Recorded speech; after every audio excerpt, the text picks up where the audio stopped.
കർത്താവ് നിങ്ങളോടുകൂടെ. അങ്ങേ ആത്മാവോടും കൂടെ. യോഹന്നാന്റെ വിശുദ്ധ സുവിശേഷത്തിൽ നിന്നുള്ള വായന. കർത്താവേ, അങ്ങേക്ക് മഹത്വം. അധ്യായം 13, 16 മുതൽ 20 വരെയുള്ള തിരുവചനങ്ങൾ. അക്കാലത്ത് യേശു ശിഷ്യന്മാരുടെ കാല് കഴുകിയ ശേഷം അവരോട് അരുളി ചെയ്തു, സത്യം സത്യമായി ഞാൻ നിങ്ങളോട് പറയുന്നു, ഭൃത്യൻ യജമാനനേക്കാൾ വലിയവനല്ല, അയക്കപ്പെട്ടവൻ അയച്ചവനേക്കാളും വലിയവനല്ല. ഈ കാര്യങ്ങൾ അറിഞ്ഞ് നിങ്ങളിതനുസരിച്ച് പ്രവർത്തിച്ചാൽ അനുഗ്രഹീതർ. നിങ്ങളെല്ലാവരെയും കുറിച്ചല്ല ഞാനിത് പറയുന്നത്. ഞാൻ തെരഞ്ഞെടുത്തവരെ എനിക്കറിയാം. എൻ്റെ അപ്പം ഭക്ഷിക്കുന്നവൻ എനിക്കെതിരെ കുതികാലുയർത്തി എന്ന തിരുവെഴുത്ത് പൂർത്തിയാകേണ്ടിയിരിക്കുന്നു.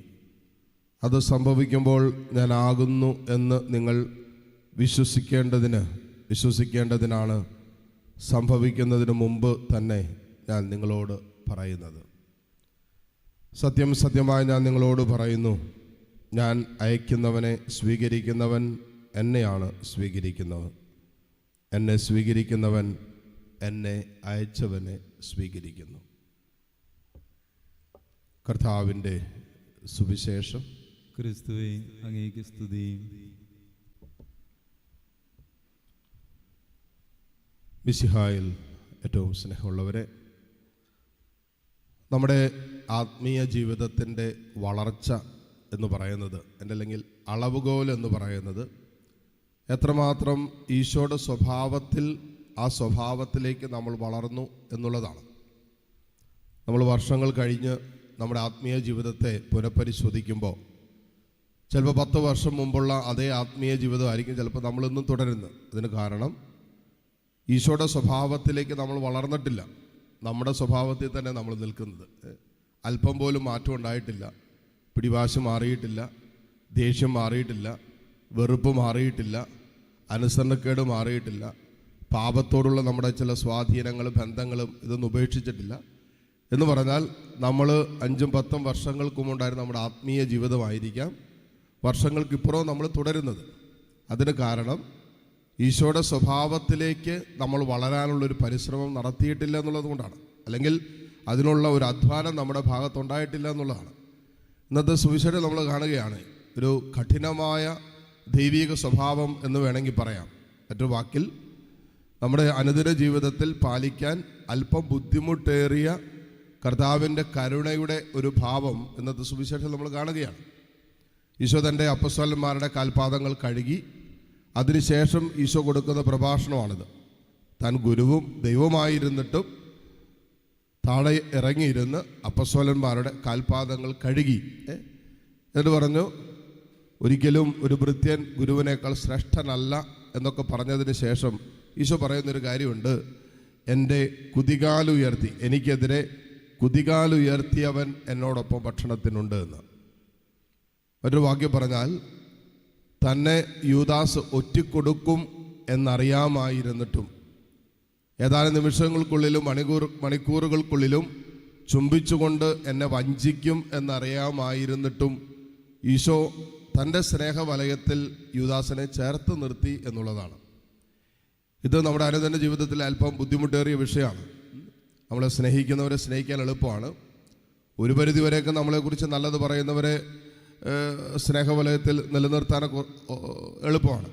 പിന്നെ അറിയാതെ നമ്മളെ കുറ്റപ്പെടുത്തുകയും നമ്മളെ തകർക്കാനൊക്കെ ശ്രമിക്കുന്നവരെ അറിയാതെ നമ്മൾ ചേർത്ത് നിർത്തും. ചിലപ്പോൾ നമ്മൾ അറിഞ്ഞില്ല, ചിലപ്പോൾ വഞ്ചിക്കപ്പെട്ടതിന് ശേഷമായിരിക്കും നമ്മൾ അറിഞ്ഞത്, ചതിക്കപ്പെട്ടതിന് ശേഷമായിരിക്കും ചിലപ്പോൾ നമ്മൾ അറിയുന്നത്.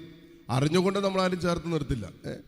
ഇവിടെ ഈശോ വിദൂര ഭാവിയിൽ യൂദാസ് തന്നെ ഒറ്റിക്കൊടുക്കും എന്നറിയാമായിരുന്നിട്ടും അവനെയും താൻ വിളമ്പിയ അന്ത്യത്താഴ വിരുന്നിൽ ചേർത്ത് നിർത്തി എന്നുള്ളതാണ്. പ്രവചനങ്ങളുടെ പൂർത്തീകരണമായിട്ട് കൂടിയാണ് ഈശോ ഇത് ചെയ്യുന്നത്. ആദ്യമായി നമ്മൾ വായിച്ചു കേട്ടു, ഇസ്രായേൽ ജനം അവിശ്വസ്തത കാണിച്ചിട്ടും കർത്താവ് അവരെ സ്നേഹിച്ചു, കർത്താവ് അവരോട് ക്ഷമിച്ചു എന്ന് പറയുന്ന പോലെ സുവിശേഷത്തിൽ നാം വായിക്കുകയാണ്, ഈ പറയുന്ന യൂദാസ് തൻ്റെ കുതികാല് കുത്തുവെന്നും അല്ലെങ്കിൽ കാല് വലിക്കുമെന്നും ചുംബിച്ചുകൊണ്ട് ഒറ്റ കൊടുക്കുന്നൊക്കെ അറിയാമായിരുന്നിട്ടും ഈശോ അവനെ സ്നേഹിച്ചു എന്നുള്ളത് ഈശോയുടെ സ്വഭാവമാണ്, കരുണയുടെ ഭാവമാണ്.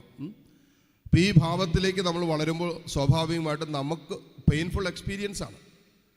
മറ്റൊരാളോട് നമ്മൾ ഒരു കരുണ കാണിക്കുമ്പോൾ നമുക്കൊരിക്കലും കംഫർട്ട് സോണിലാണ് എന്ന് ചിന്തിക്കരുത്, നമുക്കെല്ലാം ഓക്കെ എന്ന് ചിന്തിക്കരുത്.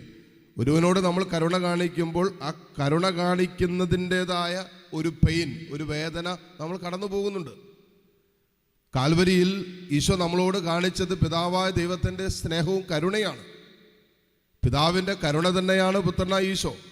അപ്പോൾ പിതാവായ ദൈവം പോലും നമ്മളോട് തൻ്റെ പുത്രനിലൂടെ കരുണ കാണിച്ചപ്പോൾ ആ പുത്രനെ അവസാന തുള്ളി ചോരയും തൻ്റെ ശരീരത്തിൽ നിറ്റിറ്റ് വീഴുവോളം സഹിക്കാൻ പിതാവായ ദൈവം വിട്ടുകൊടുത്തെങ്കിൽ നമ്മൾ നമ്മുടെ കൂടെയുള്ളവരോട് കരുണ കാണിക്കാൻ അവരർഹിക്കാത്ത സ്നേഹം, അവരർഹിക്കാത്ത സ്നേഹത്തിൻ്റെ ചലനങ്ങൾ അവരോട് കാണിക്കാൻ നമ്മൾ തയ്യാറാകുമ്പോൾ നിശ്ചയമായിട്ടും നമുക്ക് വേദനയുണ്ട്, നമുക്ക് പെയിനുണ്ട്.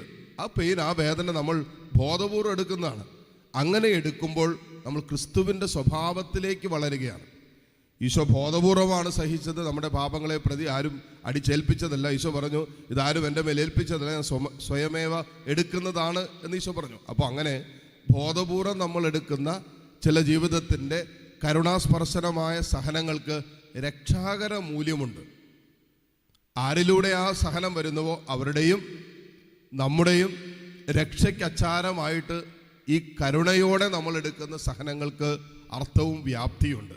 അത് തിരിച്ചറിയുന്നിടത്താണ് നമ്മുടെ അനുദിന ജീവിതത്തിൽ ഈ കരുണയുടെ ഭാവം കാണിക്കാനും ക്രിസ്തുവിൻ്റെ ഈ സ്വഭാവത്തിലേക്ക് വളരാനൊക്കെയുള്ള ഒരു ഉൾപ്രേരണ നമുക്ക് കിട്ടുകയും ബോധപൂർവം ക്രിസ്തുവിനോട് ചേർന്നുള്ള അവൻ്റെ സ്വഭാവത്തിൽ വളരാനുള്ള തീരുമാനങ്ങളെ പ്രതിയുള്ള സഹനങ്ങളിൽ നമ്മൾ പങ്കുചേരുകയും ചെയ്യും. ഈ ബലിയിലൂടെ നമുക്ക് പ്രാർത്ഥിക്കാം. കർത്താവേ, അനുദിന ജീവിതത്തിൽ അങ്ങ് ഒരുക്കുന്ന കരുണ കാണിക്കാൻ, അങ്ങ് ക്ഷമിക്കാൻ, എളിമപ്പെടാനൊക്കെ അങ്ങ് ഒരുക്കുന്ന അനുഭവങ്ങളെ സ്നേഹത്തിൽ സ്വീകരിച്ചുകൊണ്ട് അനുഭവങ്ങൾ സമ്മാനിക്കുന്ന സഹനങ്ങളെ കർത്താവിൻ്റെ സഹനത്തോട് ചേർത്ത് വെച്ച് രക്ഷാകരമാക്കാനുള്ള കൃപയ്ക്കായി ഈ ബലിയിലൂടെ പ്രാർത്ഥിക്കുകയും യാചിക്കുകയും ചെയ്യാം. ആമേൻ.